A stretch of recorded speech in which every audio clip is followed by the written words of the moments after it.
My name is Elena Voss. I was 34 the year my own blood family taught me exactly what they thought a human life was worth. I still remember the exact sound the gravel made under my boots that gray morning. Sharp, cold, final. Two small plots stretched out in front of me in the wet grass. My husband Mark lay in one. My 5-year-old son Ethan lay in the other. The sky hung low and heavy like old steel, and somewhere behind me, inside my coat pocket, my phone started vibrating like it had something urgent left to say.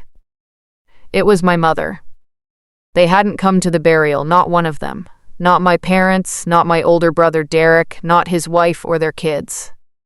While I stood there saying goodbye to the two people I loved most in this world, they were already on a plane to Miami, boarding a 7-day Caribbean cruise they had booked months earlier. It's just one weekend, Elena. My mother had told me the night before in that calm, reasonable tone she always used when she wanted something. Life has to go on. Type word heartbreak in the comments if you've ever been told that your worst day was simply inconvenient for everyone else. Welcome back to Calm Drama Stories, where ordinary women face impossible choices from the people who are supposed to love them most and answer with quiet strength instead of noise. If a story has ever made you feel a little less alone in your pain, you're in the right place.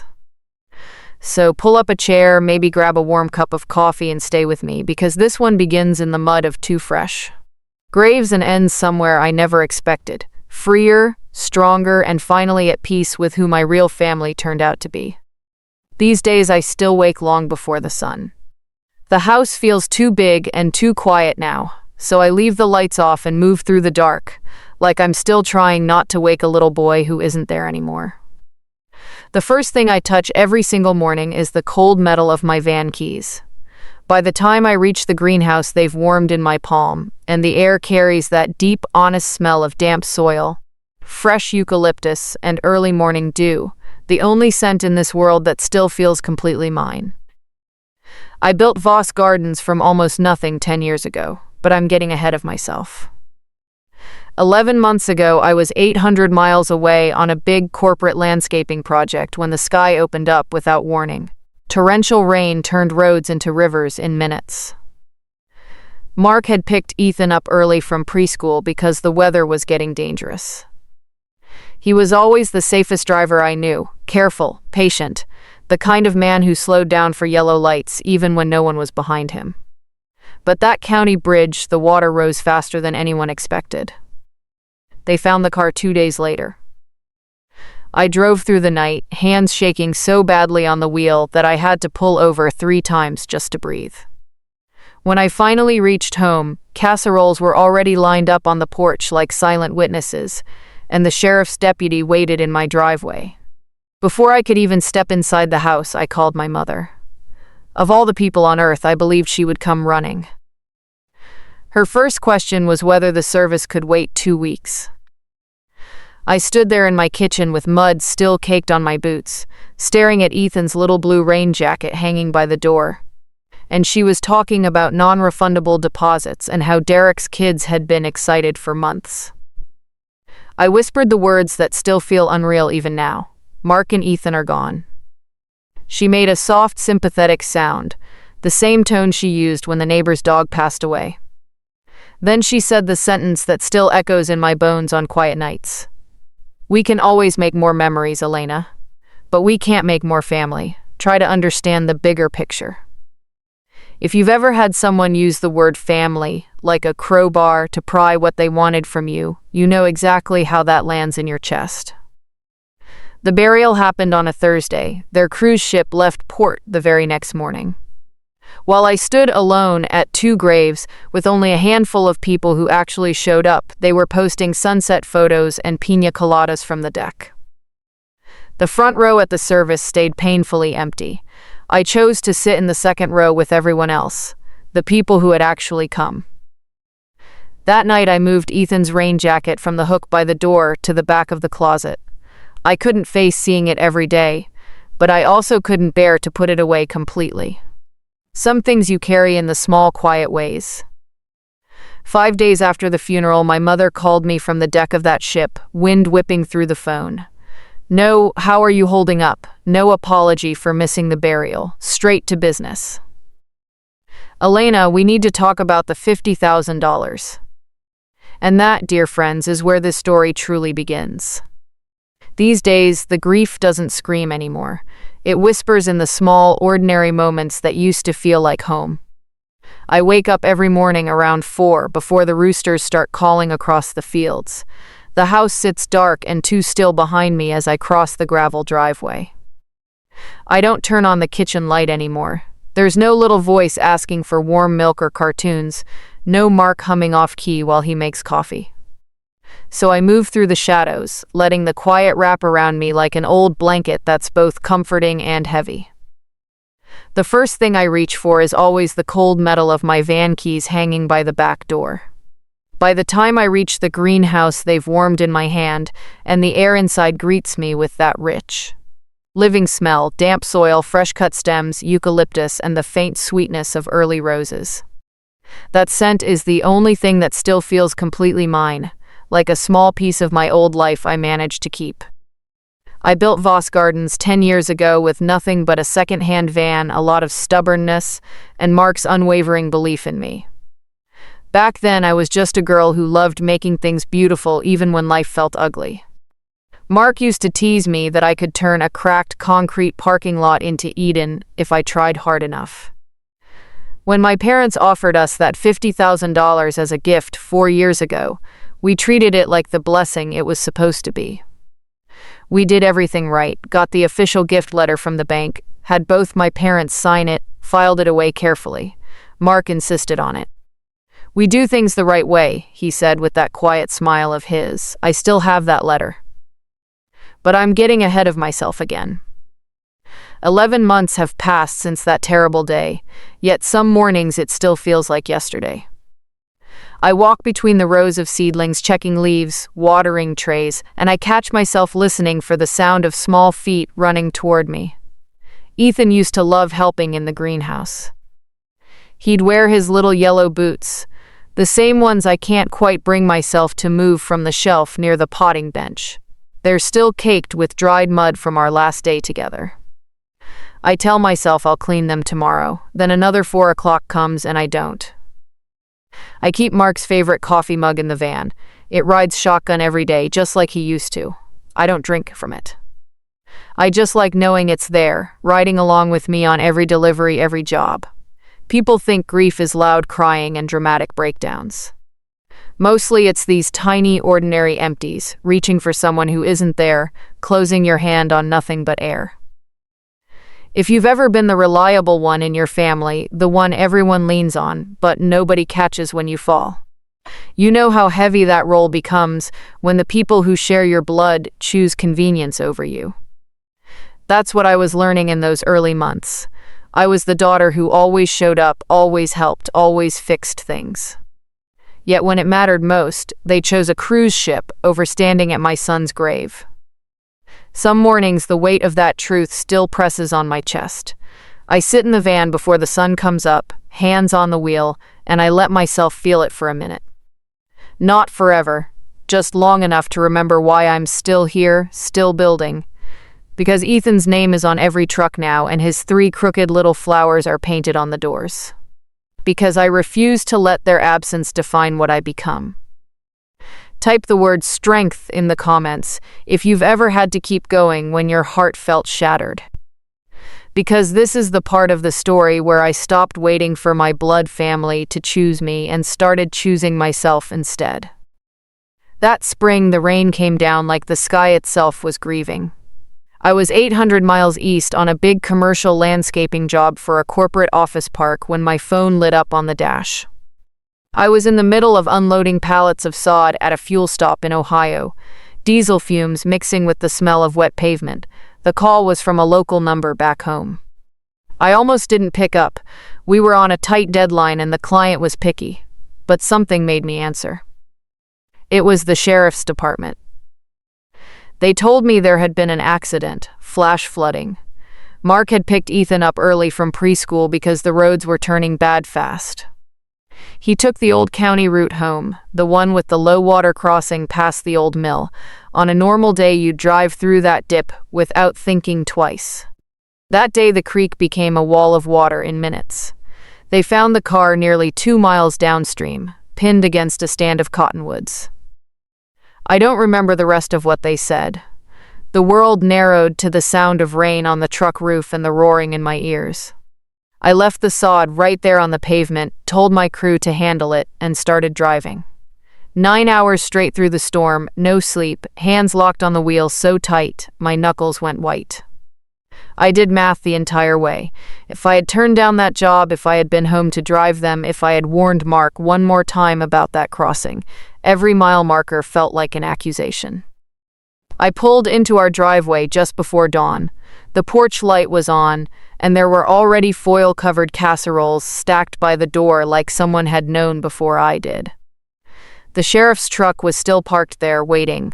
I sat in my van for a long minute, staring at Ethan's little blue rain jacket hanging inside by the door, before I could make myself go in. The first call I made, before I could even get the words out properly, was to my mother. Of everyone on this earth, I believed she would drop everything and come. She had always been the one who said family comes first. Her first question was whether the funeral service could wait 2 weeks. I was sitting on the kitchen floor with mud still on my boots, phone pressed to my ear, thinking I must have misheard her through the static in my head. She and my father had this cruise planned, 7 days in the Caribbean. Deposits were paid. Derek and his family were going too. The grandkids had been looking forward to it since Christmas. I told her again, slower this time, my voice cracking, "Mom, Mark and Ethan are gone." She made that soft, sympathetic noise again, the one that sounded more like inconvenience than heartbreak. Then she said, "We can always make more memories, Elena. But we can't make more family. Try to understand the bigger picture here." I sat there on the cold tile floor, staring at the tiny handprints Ethan had pressed into the fridge magnets, and felt something inside me shift. Not break exactly, shift. Like the ground moving under my feet after an earthquake. The people who shared my blood had already chosen. The burial was set for Thursday. Their cruise ship sailed Friday morning from Miami. While I stood in the rain picking out 2 small caskets, they were packing swimsuits and sunscreen. They posted the first photos from the airport, big smiles, lays around their necks, Derek's kids making peace signs. The front row at the church stayed empty the entire service. I sat in the second row with the people who actually showed up. Mark's older brother who drove through the night. My best friend Sarah who held my hand so tight it hurt. A few longtime clients who brought flowers they'd grown in their own gardens. The emptiness of that front pew said everything words couldn't. That night I moved Ethan's rain jacket from the hook by the door deeper into the closet. I couldn't look at it every single day anymore, but I also couldn't put it away completely. Some losses you carry in pieces. 5 days after the funeral, my mother finally called me from the deck of the ship. Wind whipped through the phone, mixing with distant laughter and steel drum music. There was no, "How are you holding up?" No, "I'm so sorry we missed it." She went straight to business, like she was calling about a late invoice. "Elena, we need to talk about the $50,000. And in that moment, standing in my quiet kitchen with the weight of 2 graves still fresh on my heart, I realized this story was only beginning. Type the word betrayal in the comments if you've ever had the people who were supposed to protect you choose themselves instead. Because what came next was even harder than the graves. The church was filled with the soft scent of lilies and old wood, the kind of quiet that feels heavier than any storm. Thursday came faster than I wanted. I stood at the front of the sanctuary in a simple black dress I'd bought the day before because nothing in my closet felt right for burying my husband and my son. The front pew, the one traditionally reserved for immediate family, stayed completely empty the entire service. 2 spots on the left, right where Mark and I would have sat with Ethan between us. They remained untouched, almost mocking in their cleanliness. I chose not to sit there. Instead, I sat in the second row with the people who had actually shown up. Mark's older brother flew in overnight and stood beside me like a silent anchor, his hand resting heavy on my shoulder the whole time. My best friend Sarah never let go of my other hand. Several longtime clients from Voss Gardens came, carrying armfuls of flowers they had grown themselves. Roses, hydrangeas, delicate ferns, still damp with morning dew. Even the owner of the small diner, where Mark used to grab breakfast every Saturday, showed up with his wife. They filled the room with quiet presence, the kind that doesn't need words to say, "We see you." No one from my blood family was there. Not my parents, not Derek, not a single cousin or aunt. Their cruise ship had left port early that morning. While I stood at the podium giving the eulogy with a voice I barely recognized as my own, they were probably sipping mimosas on the deck somewhere in the Caribbean. I didn't scream or cry dramatically during the service. I spoke softly about the man who taught me how to love without keeping score, and the little boy who made the world prettier just by being in it. I told them how Ethan used to draw flowers everywhere, on napkins, on the sidewalk with chalk, on the fogged-up windows of my van. I said Mark's hands were always gentle, even after long days of hard work, and that he believed in me when no one else did. I didn't mention the empty front row. I didn't have to. Every person in that church could see it clearly. Afterward, as people came to offer hugs and quiet words, Mark's brother walked me to my van in the parking lot. He looked at me for a long moment, his eyes tired but steady, and said the most honest thing anyone in my family circle had said in years. "Elena, they're not coming back to you. Not really. You need to start planning your life like that's the truth." Those words settled deep in my chest. They didn't break me. Strangely, they freed something. For the first time in 34 years, I understood with cold clarity that the people who raised me had never truly chosen me when it mattered. They had chosen comfort, appearances, and whatever served them in the moment. Knowing that didn't destroy me. It simply stopped me from waiting for them to become someone they never were. That night, I sat in the greenhouse long after dark, surrounded by trays of seedlings under soft grow lights. I finally moved Ethan's little yellow boots from the shelf near the door to a small wooden crate I kept nearby. I couldn't look at them every single day, but I needed them close. I kept Mark's coffee mug in the van and his favorite flannel shirt hanging in the closet. These small things became my anchors. If you've ever sat through your hardest day while the people who share your blood were somewhere warm and laughing, you know how lonely that silence feels. But you also discover something powerful. Real family isn't always the one you were born into. It's the ones who show up when there's nothing to gain. I stopped calling my mother after that. I stopped hoping, and in the quiet that followed, I started to hear myself think clearly for the first time in years. 5 days later, she finally reached me from the ship. The wind was loud in the background, mixed with laughter and clinking glasses. There was no gentle check-in, no sorrow in her voice. She went straight to the point, like this was just another family transaction. "Elena, we need to talk about the $50,000. My hand tightened around the phone. I looked across the kitchen at the empty chair where Ethan used to sit eating his cereal, and I felt the shift inside me complete. This wasn't grief anymore. This was the moment I stopped carrying people who wouldn't even stand at my son's grave. Type the word enough in the comments if you've ever reached the point where love stopped being unconditional and started coming with a price tag. Because what my mother said next changed everything. 5 days after the funeral, my mother finally got through. I had ignored her first few calls, letting them ring into the empty house, while I sat on the floor of Ethan's room surrounded by his drawings. But exhaustion won, I answered. The connection was clear despite the distance. Wind whipped across the phone, mixed with the sound of waves and distant music from the ship's deck. There was no, "How are you holding up, honey?"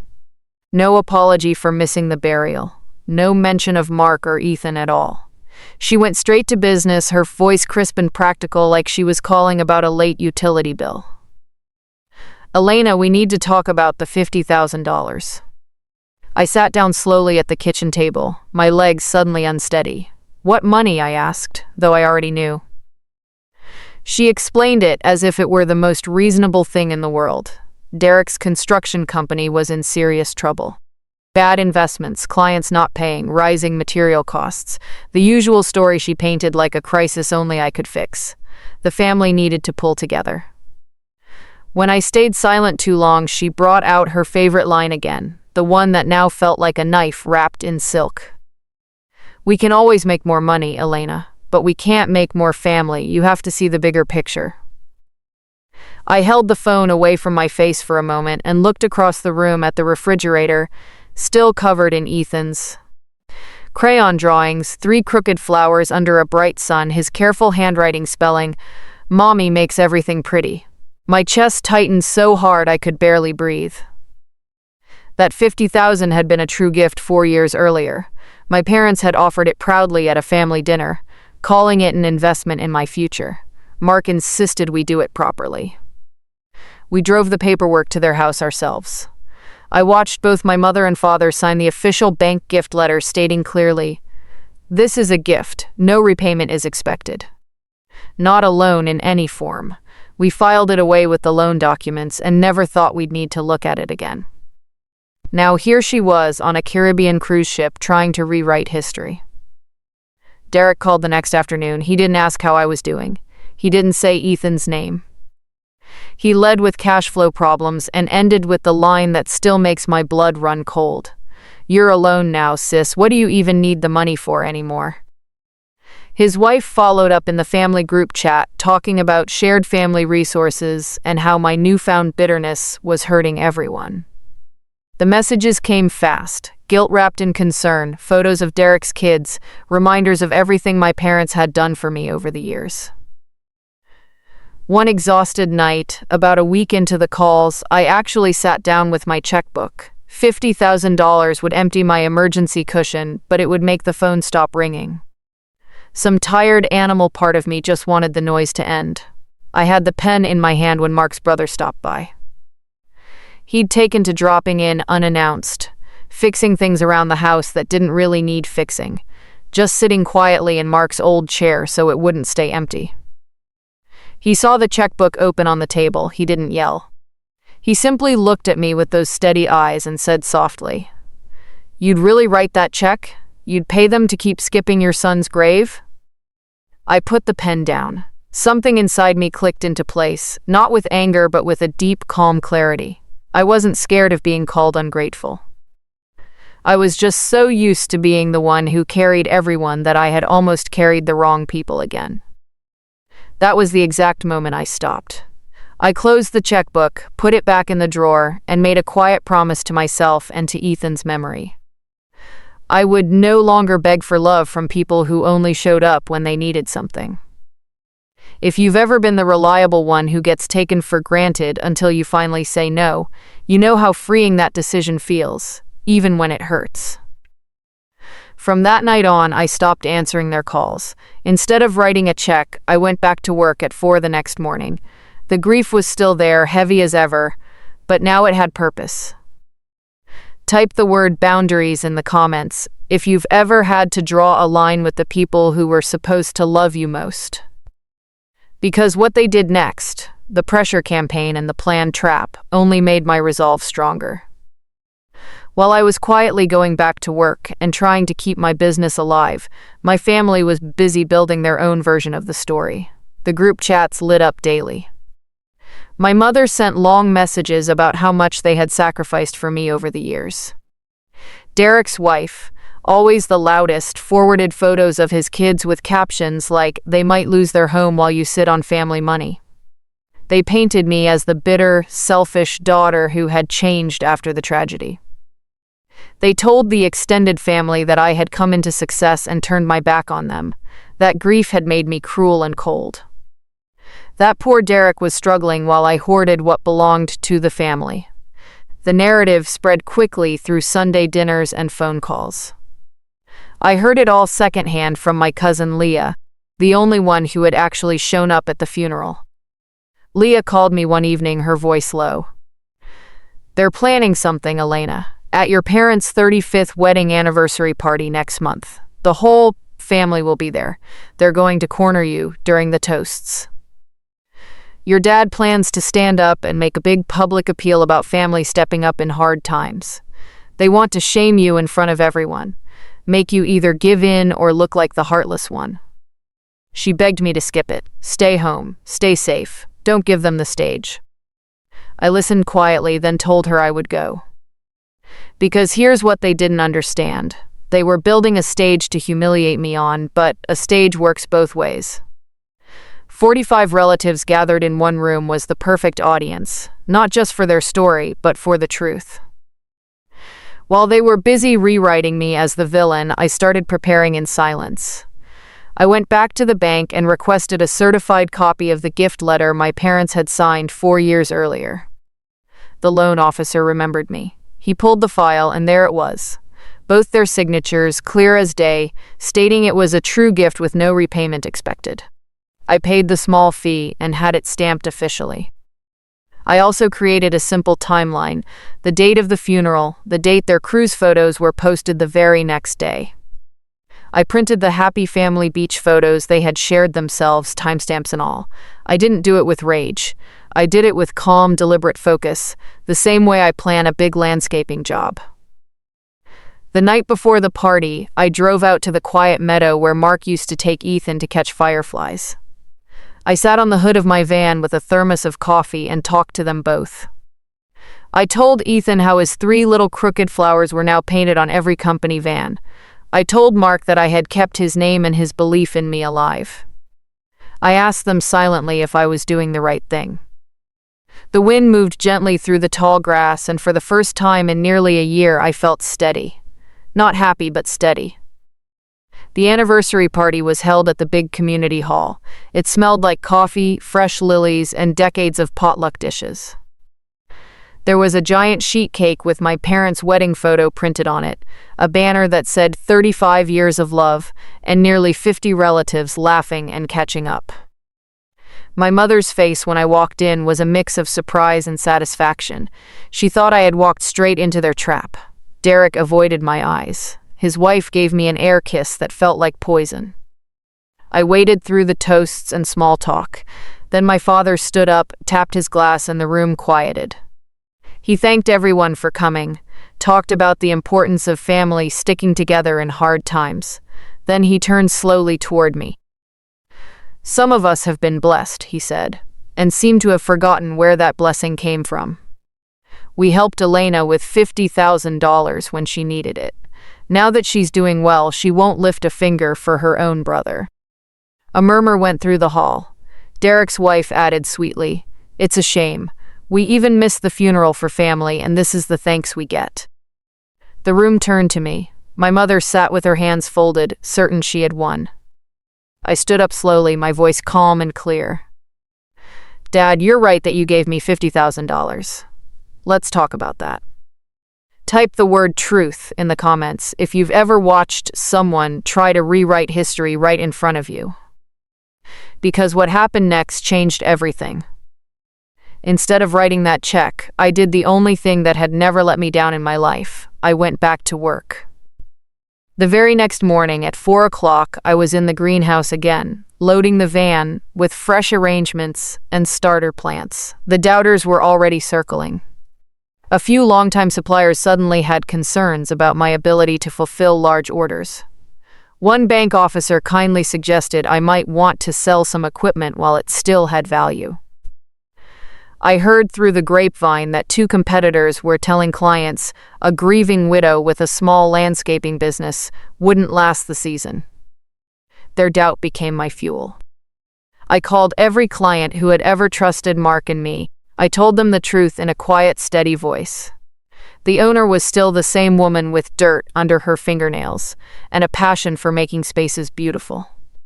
I underpromised and overdelivered on every single job. I worked longer hours than I ever had, not out of desperation, but out of determination. Slowly the phone started ringing with new inquiries. But the real turning point came when I decided to honor Ethan in the most permanent way I could. I renamed the company Voss & Son Gardens. His name would stay on every van, every invoice, every sign. I had his 3 little crooked crayon flowers professionally scanned and traced. Then I hired a local sign painter to put them on every vehicle door, small, delicate, and full of love, exactly like Ethan drew them. Clients noticed immediately. They'd smile and ask about the story behind those flowers every time I told them. Saying his name out loud became part of my healing. Within weeks, a big regional contract came through, maintaining the grounds for 3 upscale office parks. It was almost too large for 1 van and 1 person. So I took a deep breath and bought a second van. Then I leased a third. I found good people who wanted to work for someone fair, a retired landscaper named Mr. Hayes, a single mom named Carla who was brilliant with design, and 2 young guys who weren't afraid of hard work. I paid them well and treated them with respect. They showed up for me the way my blood family never had. Word traveled fast in our small town. The same people who had quietly counted me out began calling again. The bank officer who once suggested selling quietly increased my credit line without me asking. One of the competitors who had spread doubts suddenly wanted to refer overflow work my way. Funny how quickly "she'll never make it" turns into "we've always believed in her" when the vans are rolling and the invoices are paid on time. Every morning, when I pulled out of the yard and saw those 3 vans lined up, deep green with Ethan's flowers on the doors, something in my chest would tighten. Not with pain anymore, but with purpose. His little crooked drawings were traveling all over the county now. His name was on the side of vehicles that were building something real. Something that would outlast their cruise ship stories and group chat campaigns. While I was building in silence, my family pressure campaign grew louder. The anniversary party was approaching, and they were certain they had the perfect trap set. But I was no longer the woman who would beg or break. I was becoming the woman who would simply show the truth. I kept working, I kept growing, and I kept Ethan's memory alive in the only way that felt right, by creating beauty in his name. If you've ever turned your deepest pain into fuel for something greater, you understand the quiet power of that decision. It doesn't erase the grief, but it gives it a place to grow into something meaningful. Type the word legacy in the comments if you've ever built something in honor of someone you lost. Because while I was out there planting seeds and growing a business, I was also quietly gathering the proof I would need when the stage was finally set. While the vans rolled out every morning with Ethan's flowers on the doors, I worked in the background on something even more important than new contracts. I prepared the truth. I drove to the bank one quiet afternoon and asked for a certified copy of the original gift letter from 4 years ago.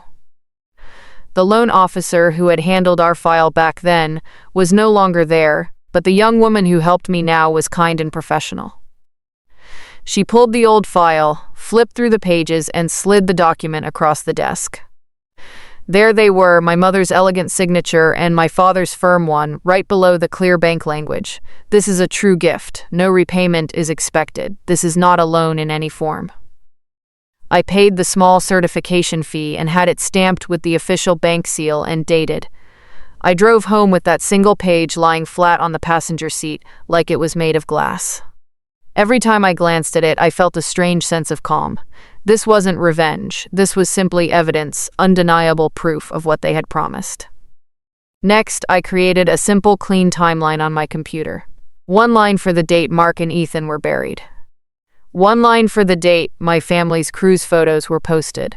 The sunny deck shots, the kids laughing in the pool, the caption, "Making lifelong memories with the people who matter most."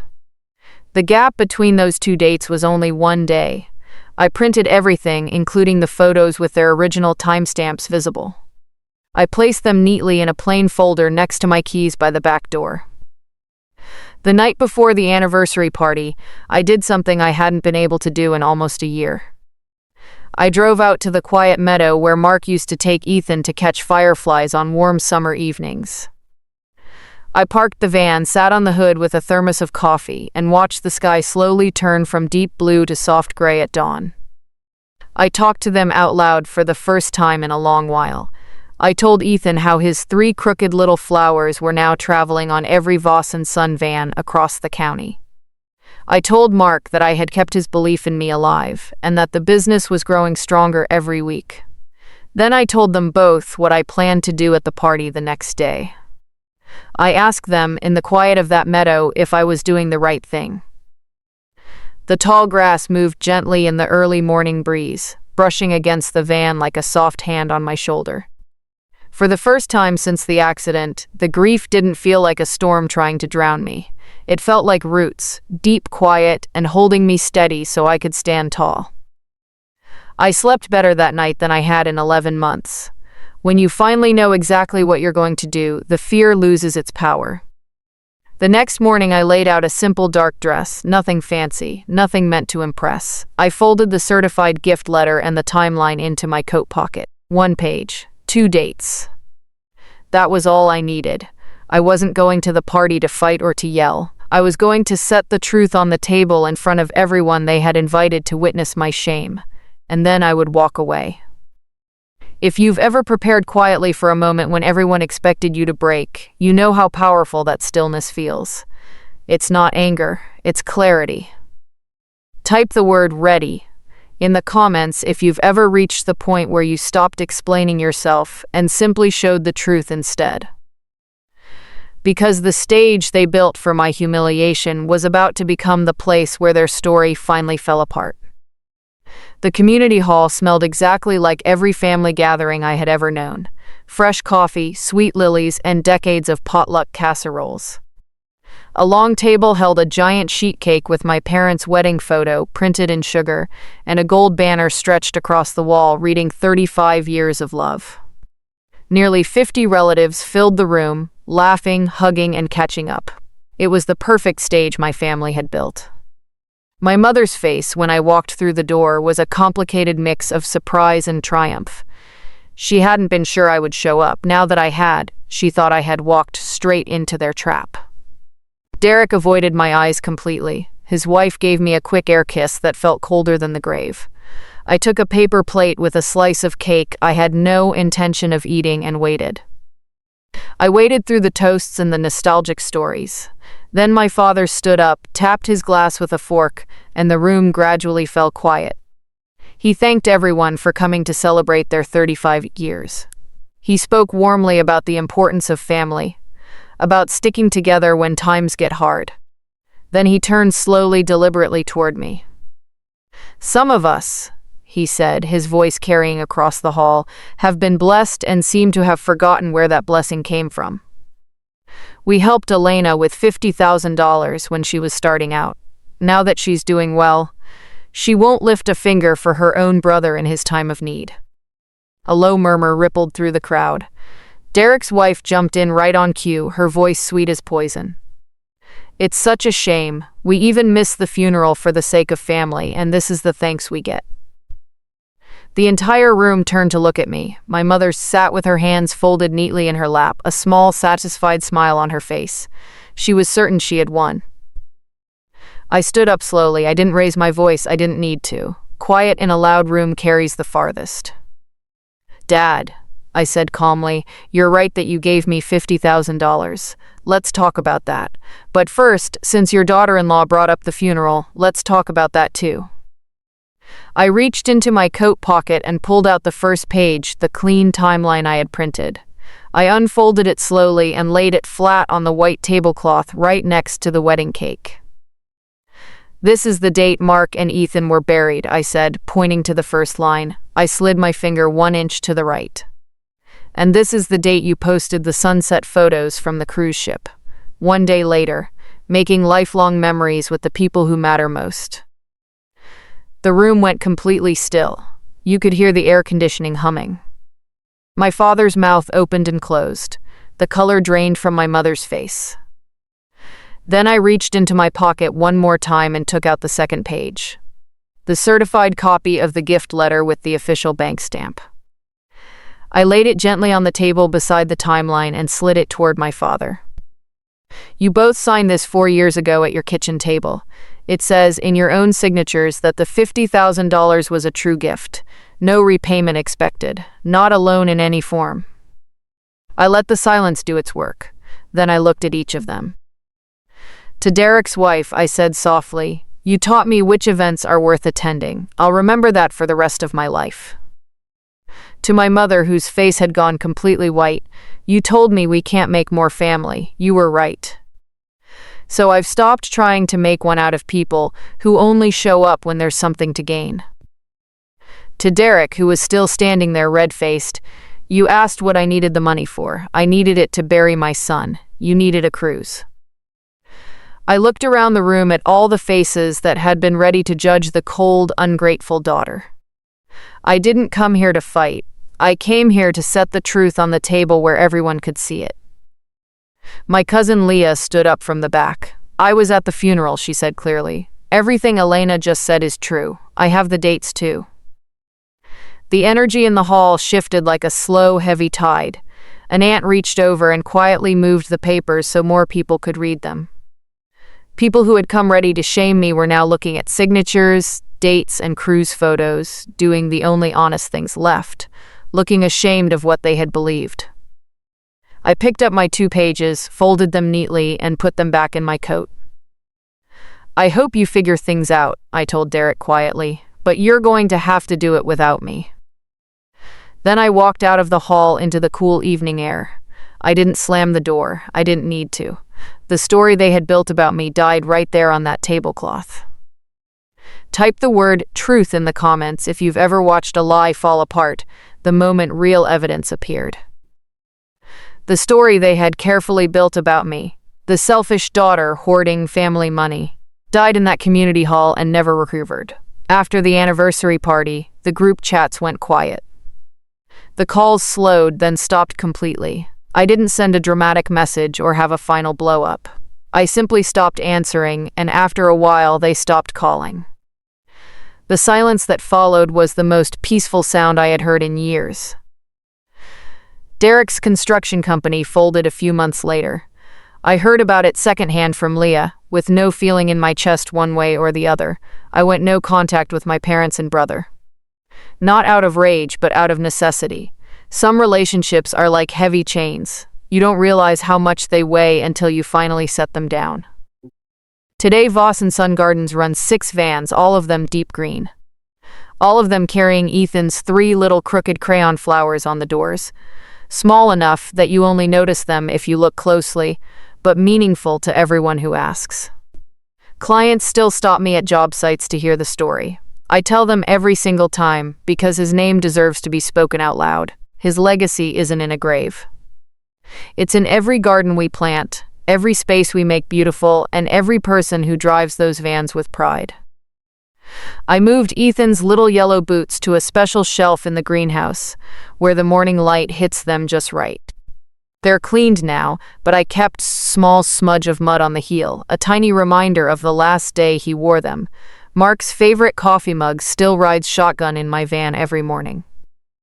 Some mornings I talk to them both while the sun rises over the fields. The grief hasn't disappeared, but it has changed shape. It no longer feels like an open wound trying to pull me under. It feels like roots, deep, quiet, and holding me steady while I continue to grow. I kept the people who showed up when there was nothing left to gain. Mark's brother still comes for Sunday dinners and sits in Mark's old chair. Leah and I talk every week like real sisters. My small crew at Voss Gardens has become family in every way that matters. They show up, they care, and they help carry the weight without being asked. If someone keeps asking you to carry them while they skip your hardest days, let this be your sign to set the weight down.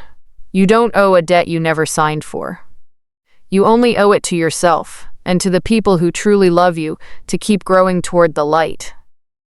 Family isn't the people who share your blood. It's the ones who stand with you in the mud. It's the ones who show up when it costs them something. It's the quiet strength you find when you finally stop begging for love from those who only offer it with conditions. That's my story.